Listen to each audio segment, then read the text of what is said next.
right, so like I said, by the 12th grade, we see most kids have become sexually active. So this is from 2011, so this is obviously 9 years old now. But these statistics are pretty much the same. So this is any type of sexual activity. So by 12th grade, by the start of 12th grade, we have, over 60%. Actually, no, I think this is kids who have had sexual intercourse. That's what it is. They've had sexual intercourse. So we have over 60% by 12th grade having had sexual intercourse. So that's not counting any other type of sexual activity, which pushes these up much higher. As you can see, in 9th, 10th, and 11th grade, we have more girls being sexually active than boys. And then in 12th grade, we have more boys that are sexually active than girls. Why is this? Well, who do you think these 9th grade girls are having sex with? They're not having sex with the 9th grade boys. They're having sex with the 11th and 12th grade boys. And so these 12th grade boys are having more sex because they're having sex with these girls down here. But they're all having sex pretty much. All right, so our sexually active adolescents, personally, the ones who are sexually from a personal standpoint, you guys, I'm tired. Our sexually active teens are those who are more likely to have gone through puberty early, that tend to violate norms more, who kind of like to push the bounds, and also have little religious involvement. So kids who are very dedicated to their religion are less likely to become sexually active adolescents. Now, this does not mean that you can just drag your teenager to church every Sunday and that'll stop them from having sex. The kid has to have an internal belief system that they think that not having sex is important to them because of their faith. Right? Just going to church does not stop kids from having sex. They have to believe it's important and believe this is something that's, for them. Family-wise, if you have a step-parent, you're from a single-parent home, or you have a really large family, you're more likely to be sexually active. If there isn't a lot of parental monitoring going on and the parents and children don't talk a lot, you're more likely to have a sexually active teen. If your friends are sexually active, or if your siblings are sexually active, you're more likely to become sexually active. We do what the people around us are doing. So if your kid has a bunch of friends who are having sex, your kid's probably having sex too. Education-wise, kids who don't do as well in school tend to be more sexually active, and kids with low educational goals. If you have a goal that you want to go to college, maybe you want to be a lawyer or a doctor or a nurse or an accountant or whatever, but you have an educational goal, you're actually less likely to be sexually active because you don't want the consequences that might come of being sexually active. You're also more likely to use protection if you have low educational goals. If all you want to do is graduate from high school and that's it, you're more likely to, have sex and possibly get pregnant or get someone pregnant. All right, so for our LGBTQI no, I'm missing one, 2S plus, I think I got them all in there, kids, coming out as not straight is kind of different for everyone in this category. There's usually a feeling that there's something different about me that happens between the ages of 6 and 12, sometimes earlier. But most gay, and bi kids know that they're gay or bi. Now, if you're a transgender, a trans kid usually knows they're trans, like, by the time they're 3 years old. So we're talking kind of specifically about our lesbian, gay, bisexual kids. They kind of know there's something about me is a little bit different, right? Then there's usually some confusion around 11 to 15 as we hit puberty. And, part of that is, where you're being raised and what's being told to you, right? If you're a girl, they're like, oh, look out, boys, blah, blah, blah. And if you're a boy, I'll be like, oh, look out, ladies, like, here he comes. And you may be, like, confused, like, but I don't want the ladies to come. I'd want the boys to. That sounded bad. I didn't mean to say it like sorry. It's late. I'm doing a lot of lectures. Really, it's kind of this, like, what I'm supposed to like girls, or I'm supposed to like boys, but I don't really like girls, or I don't really like boys, or maybe I like both of them, and I don't know, and it can be very confusing. And that kind of acceptance of the fact that I'm gay varies very much by individual. Some never having self-acceptance, some being able to do it very early on, right?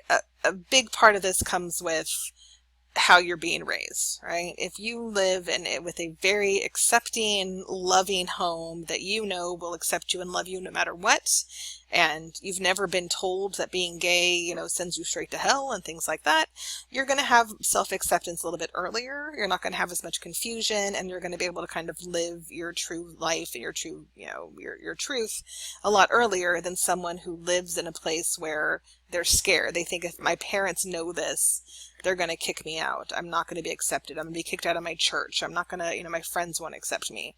That's going to be a lot harder for that kid. I've had so many students, have had this happen, who have been kicked out of their house when they told their parents they were gay, who've been completely ostracized from their church.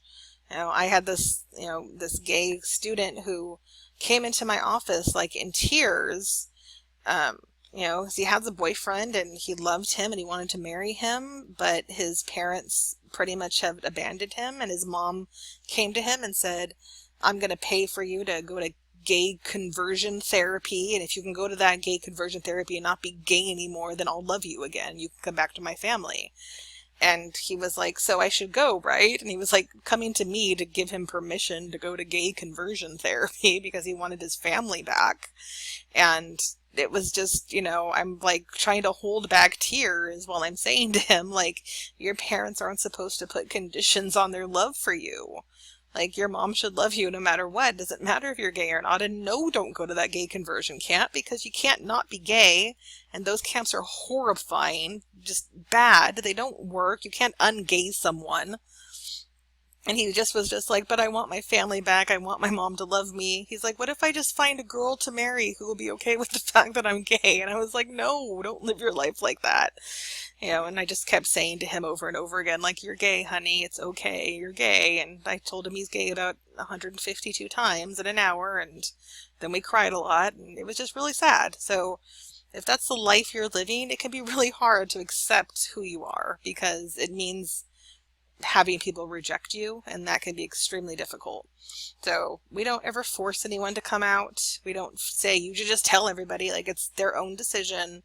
They come out in their own time. Hopefully they're able to, and hopefully you're a person that supports someone being able to kind of, live their true self.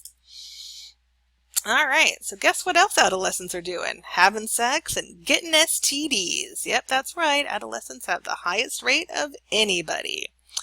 So, United States, pretty much number one in industrialized countries for STDs. Woohoo! We're number one. We can wave a flag and say, that's right, STD winners here in the United States. Well, why is that? Because they have abstinence-only education.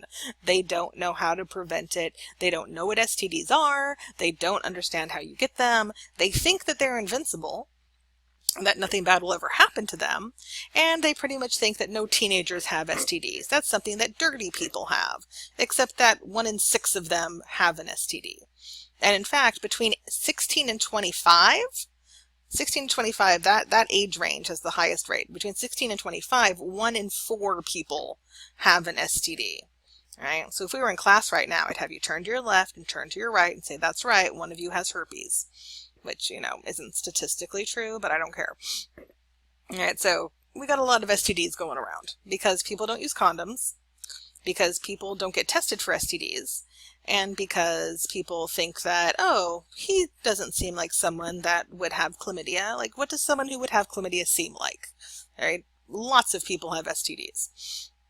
So AIDS obviously is the most serious, and the majority of people who have HIV got infected during adolescence, when you're more likely to have unprotected sex, and you're much less likely to have ever been tested for HIV or any type of STD.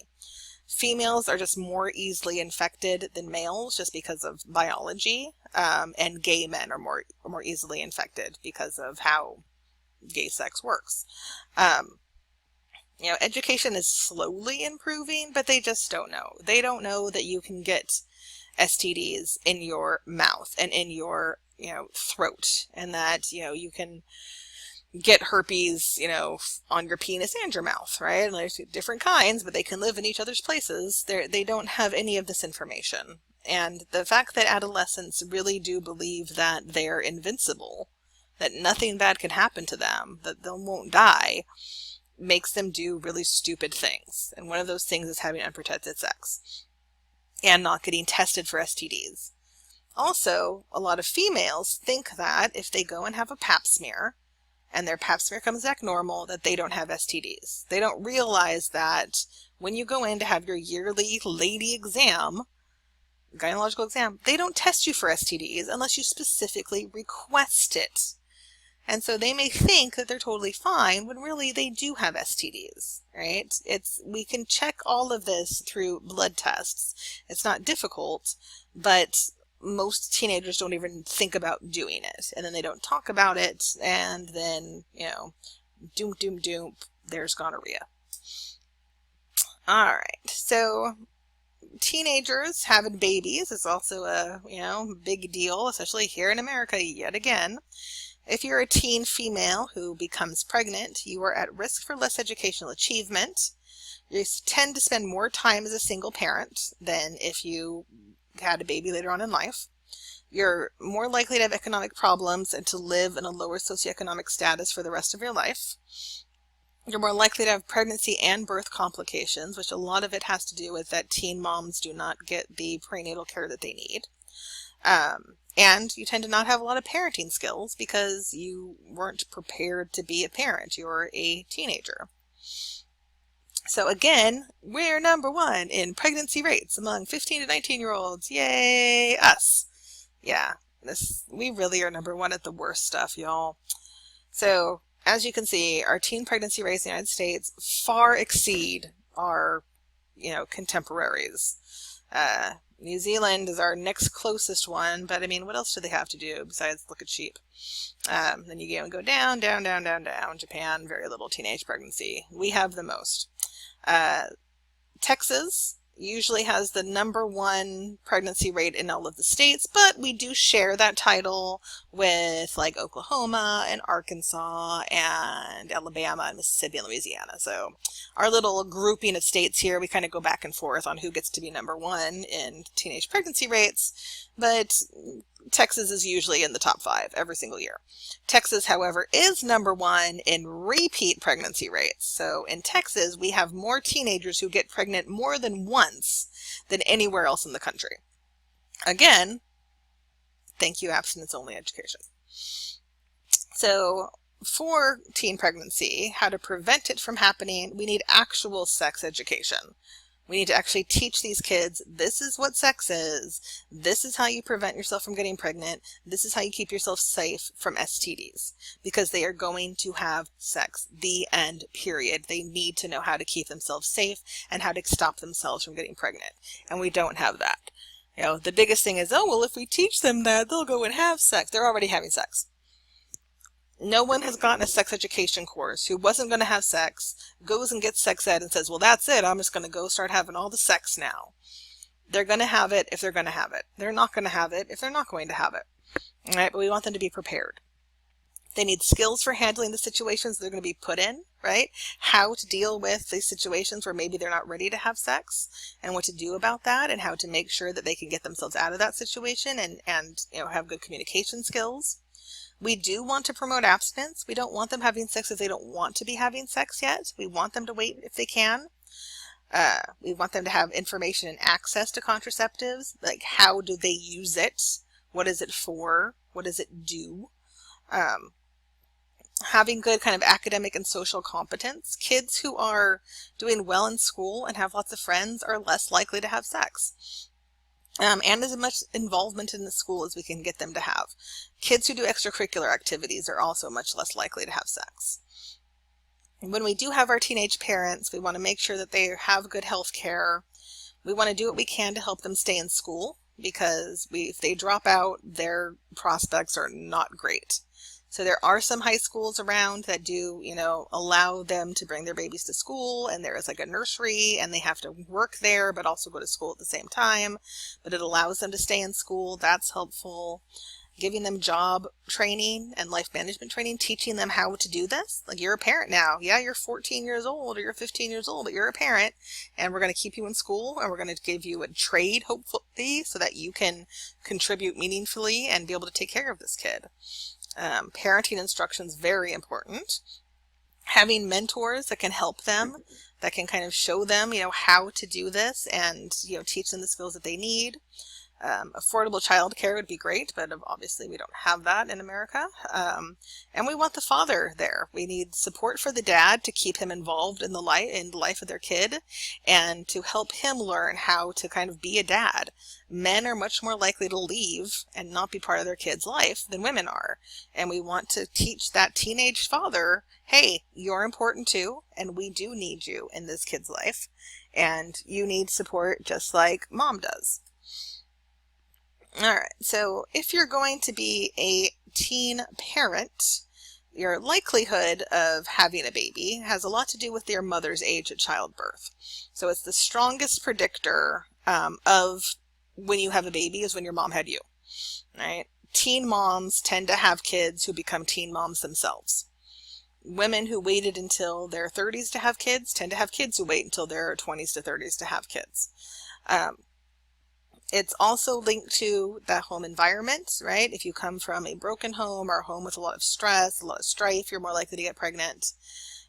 Lower intelligence level and lower education makes you more likely to become a teen parent. And if your father isn't in your life, for both males or females, that also puts you at a higher risk of becoming a teen parent.